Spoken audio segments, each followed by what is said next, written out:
supaya hati jadi takut. Ini semua umuran hati. Kita tackle apa ni? Qalbi kita tackle.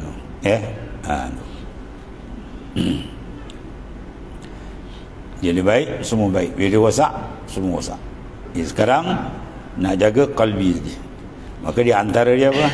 Menyedari adanya ancaman hebat daripada Allah Ta'ala, hukuman dahsyat, azab dia, penghalang, nikal, wal hijab, yang mana dinding, hirman, tertegah.